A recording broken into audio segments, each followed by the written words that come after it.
يا صباح الفل. ازيكم يا احلى بنات، عاملين ايه؟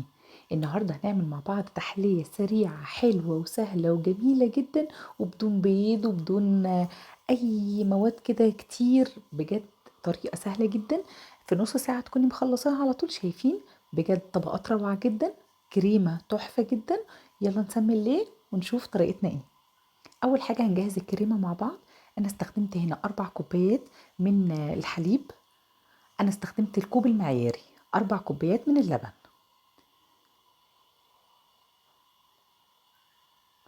واستخدمت 4 معالق كبار من النشا. أنا مستخدمة المعلقة المعيارية.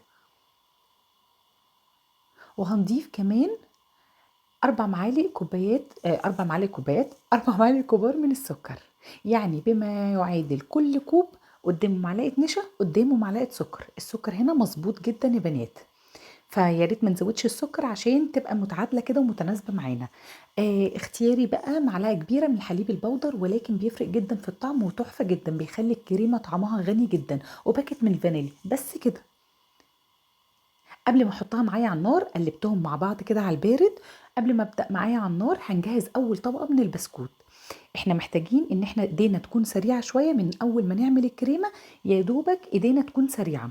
فهجهز طبقه البسكوت الاولى. وهنا ابني حب يتدخل، ما رضيتش ازعله، قلت له يلا تمام امشي بقى.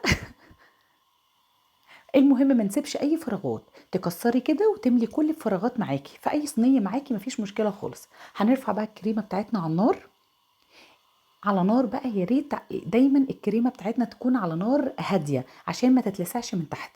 بصي بقى، هنا جبت زبده اللوتس، بس مش دي الاصليه طبعا، انا استخدمت بديل زبده اللوتس. هوريكم النوع في الاخر، حلو جدا وتحفه جدا. استخدمت منه 3 معالق كبار، نزلت بيهم على الكريمه. عايزه اقول لك، ودى الكريمه في حته تانية خالص، كانت طعمها روعه. اول ما يتقل معايا بالمنظر ده كده خلاص على طول. يلا على طول بقى قبل ما تبرد معاكي ايديكي تكون سريعه جدا، حطيت طبقه منها على البسكوت. انا ما عكتش البسكوت باللبن ولا اي حاجه، انا استخدمت عشان هي الكريمه بتاعتي سخنه. نبدأ بقى نسويها بالمنظر ده، وبعد كده هنبدأ نساوي طبقة بسكوت تانية.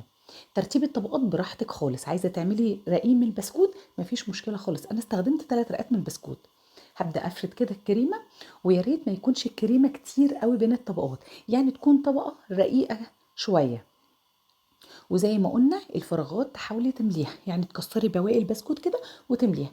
ودي تالت طبقة بسكوت. هبدأ بقى اساوي الكريمة معايا. عايزه اقول لك مش شرط ان انت تكوني مسوياها تماما، اول ما نحط عليها زبدة اللوتس هتبقى زي الفل قوي. دخلتها التلاجة نص ساعة، وبعد كده اول ما بردت الكريمة معايا تماما سيحت بقى زبدة اللوتس، وهو ده النوع اللي انا استخدمته من كواليتي تارجت، حلو جدا. هبدأ بقى انزل بزبدة اللوتس.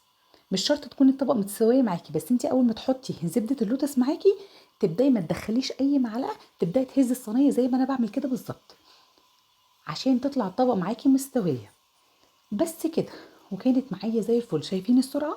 هحطها بقى، انا بصراحه حطيتها ليله كامله في التلاجة، ممكن تحطيها ساعتين وتبقى حلوه جدا. هنا بقى بعد ليله كامله خرجتها كده وزينتها كده ببسكوتين، وطحنت شويه بسكوت حطيتها من على الوش فوق. وبجد بقى بألف هنا وشفا. كل اللي هيدوقها هيقولك روعه، خفيفه، السكر بتاعها مظبوط جدا، تحفه. الطبقات مش عايزه اقول لكم. يا ريت لو عجبك الفيديو لايك وشير في الفيديو، متابعه للصفحه. واشوفكم في فيديو جديد وطريقه جديده ان شاء الله. كنتم مع ابتسام الجبالي، والسلام عليكم ورحمه الله.